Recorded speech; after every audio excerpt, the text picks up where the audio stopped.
பீகார் சட்டப்பேரவை தேர்தலில் முதற்கட்ட வாக்குப்பதிவு நாளை நடைபெறுகிறது. தேர்தல் நாளன்று எதிர்க்கட்சித் தலைவர்களை வீட்டுக்குள் வைத்து பூட்டுமாறு தொண்டர்களுக்கு உத்தரவிட்ட ஒன்றிய அமைச்சர் ராஜீவ் ரஞ்சன் சிங் மீது வழக்கு பதிவு செய்யப்பட்டுள்ளது.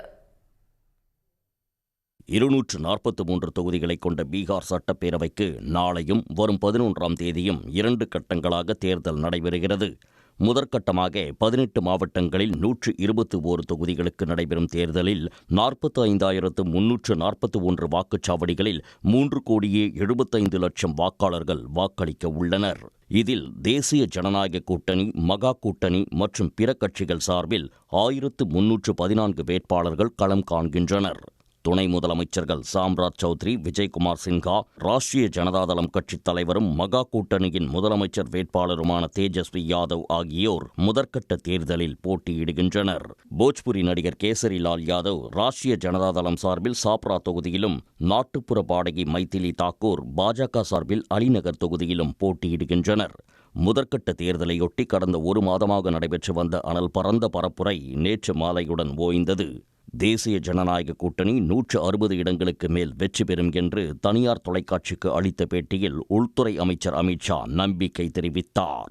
நாட்டின் மக்கள் தொகையில் உயர் சாதியினர் 10% மட்டுமே பெருநிறுவனங்கள், அதிகாரத்துவம் மற்றும் நீதித்துறைகளில் வாய்ப்புகளை பெறுகிறார்கள் என்றும், இராணுவம் கூட அவர்களின் கட்டுப்பாட்டில் இருப்பதாகவும் மக்களவை எதிர்க்கட்சித் தலைவர் ராகுல் காந்தி குற்றம் சாட்டினார். மகா கூட்டணி ஆட்சிக்கு வந்தால் பெண்களுக்கு ஆண்டுக்கு 30,000 ரூபாய் உதவித்தொகை ஒரே தவணையாக வழங்கப்படும் என்றும், ஜனவரி 14ஆம் தேதி மகர சங்கராந்தி அன்று பயனாளிகளின் வங்கிக் கணக்கில் இந்த தொகை வரவு வைக்கப்படும் என்றும் தேஜஸ்வி யாதவ் உறுதியளித்தார். நெல்லுக்கு குவிண்டால் ஒன்றுக்கு 300 ரூபாயும், கோதுமைக்கு 400 ரூபாயும் குறைந்தபட்ச ஆதார விலையில் உயர்த்தி வழங்கப்படும் என்று அவர் கூறினார்.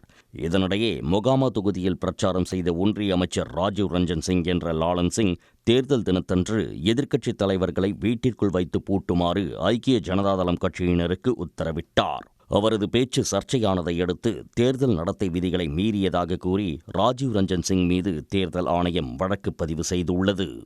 உடனுக்குடன் செய்திகளை தெரிந்து கொள்ள சன் நியூஸ் பெல் ஐகானை கிளிக் பண்ணுங்க.